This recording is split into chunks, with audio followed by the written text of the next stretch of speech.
Você está ouvindo o UCAMA, Filosofia do Direito e Justiça Social em Podcast. Um projeto de extensão da Universidade Federal de Jataí, que conecta filosofia, justiça social e epistemologias descoloniais.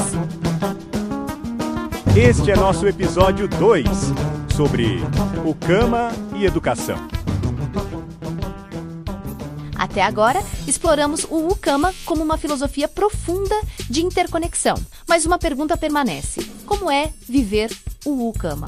Como colocar essa cosmovisão em prática? A resposta está em uma das áreas mais transformadoras: a educação. Da primeira infância às universidades, o UCAMA oferece um caminho poderoso para descolonizar mentes e currículos, criando uma geração mais conectada, ética e responsável. Hoje vamos explorar como o UCAMA está moldando o presente e o futuro da educação em África e além. Tudo começa na infância, na formação do nosso olhar para o mundo. Aplicar o UCAMA no ensino das crianças é, antes de tudo, fundar uma educação moral biocêntrica. Não se trata apenas de ensinar fatos, mas de cultivar um modo de ser no mundo. Isso significa que, desde pequena, a criança aprende que a sua humanidade está inextricavelmente ligada à dos outros e à natureza. Ela não é um eu isolado, mas um nó numa vasta teia de relações. Como se faz isso? Através de histórias, linguagem e exemplos concretos. A etimologia de UCAMA nos dá a pista. A ideia de rama, aquele que bebeu do mesmo leite, o irmão de afeto, esse conceito é estendido à natureza. A árvore no pátio da escola, o pássaro, o rio, todos podem ser vistos como rama, como parentes com os quais compartilhamos uma essência e uma história. Os ancestrais, representados por totens naturais, ensinam a criança que ela é uma ponte entre o passado e o futuro. Isso gera um profundo senso de pertença e responsabilidade. O currículo deixa de ser uma lista de conteúdos distantes e se torna uma vivência da própria cultura, valorizando as línguas maternas e os saberes locais, combatendo o empobrecimento epistêmico que começa quando uma criança é forçada a aprender numa língua que não é a sua na educação infantil. O UCAMA propõe uma pedagogia culturalmente relevante, onde as crianças aprendem os nomes das plantas e animais em suas línguas maternas, como Shona ou Setsuana. Elas crescem sabendo que a árvore no pátio da escola não é só uma planta, mas um parente, um rama, parte da sua história e identidade. E se esses são os alicerces construídos na infância, que tipo de estrutura o UCAMA propõe para o ensino superior? No ensino superior, o desafio é maior: desconstruir séculos de domínio eurocêntrico e reconstruir uma universidade que seja, de fato, africana e relevante para os seus problemas. O UCAMA e Ubuntu são as ferramentas filosóficas centrais para essa descolonização do currículo e da epistemologia. Isso vai muito além de simplesmente adicionar autores africanos à bibliografia. Trata-se de uma mudança de paradigma.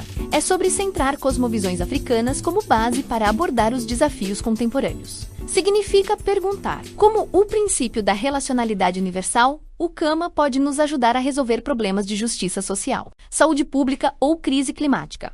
A pedagogia precisa ser transformada. Em vez de salas de aula hierárquicas, onde o professor é o único detentor do conhecimento, o UCAMA propõe espaços de comunidade de aprendizagem, onde todos, professores e alunos, são rama, co-criadores de saber. A tecnologia pode ser uma grande aliada aqui, para achatar o controle hierárquico e permitir que todas as vozes sejam ouvidas. O UCAMA também inspira uma pedagogia do desconforto, onde alunos e professores enfrentam estereótipos e estruturas coloniais em espaços seguros, mas desafiadores. É um convite a questionar suposições e construir um conhecimento mais humano e conectado, numa formulação memorável. A professora Wanda Machado ensina que o tempo é o tempo presente do jogo jogante, ou seja, o passado que se conjuga com o presente, mas o que isso significa? A autora contrasta a educação ocidental fragmentada, cronológica com a oral e vivencial do terreiro, criticando a primeira por romper com as relações que nos conectam com o cosmos e uns com os outros,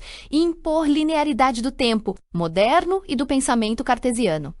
Nego Bispo, intelectual orgânico quilombola, desafiava as universidades, dizendo que elas expropriam os saberes das comunidades e os transformam em mercadoria. O UCAMA, no ensino superior, propõe o contrário: um encontro de saberes, como ele defendia, onde mestres quilombolas e indígenas são reconhecidos como mestres, trazendo suas cosmovisões para o centro do currículo. É uma educação que transflui as estruturas coloniais, criando espaços de confluência e retomada.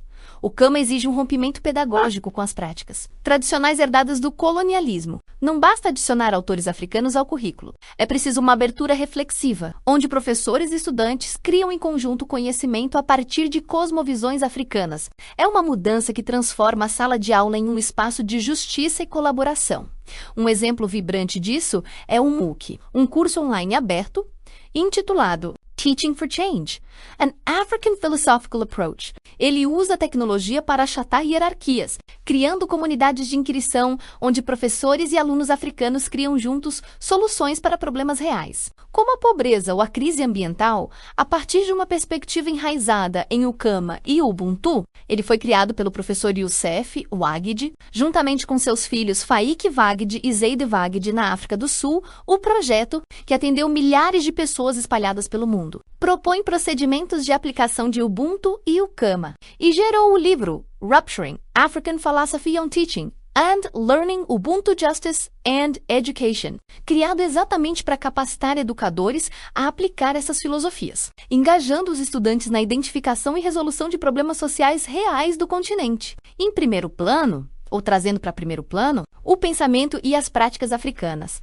Nas palavras de Youssef Wagid, sua posição em relação à educação, inspirada em Paulo Freire, é de abre aspas.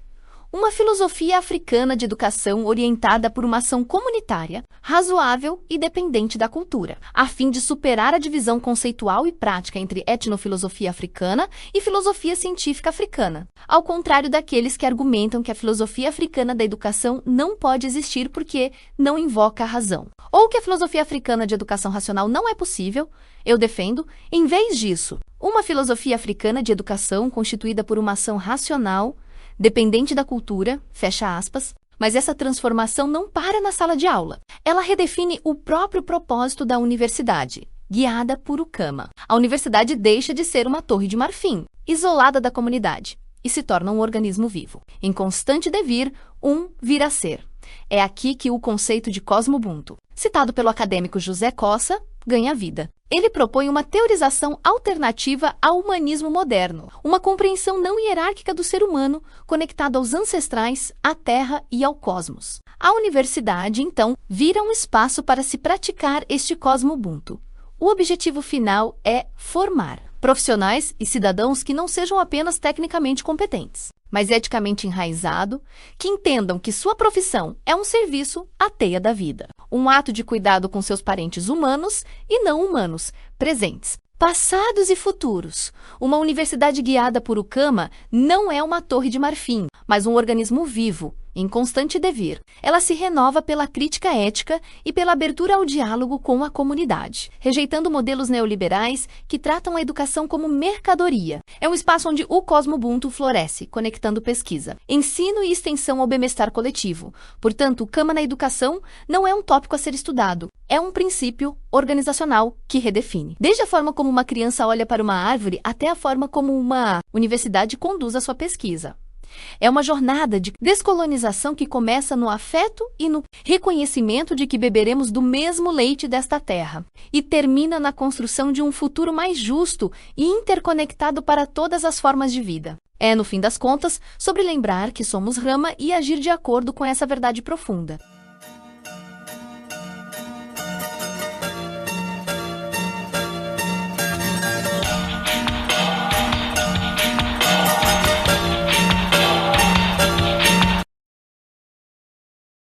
Narração feita por inteligência artificial. Edição e roteiro de Marcos Carvalho Lopes. Abertura com a canção Oslodum, de Gilberto Gil. Oslodum 2004, como fundo musical de DJ Dolores e My Fair Lady, de David Byrne, como transição, todas sob a licença Creative Commons.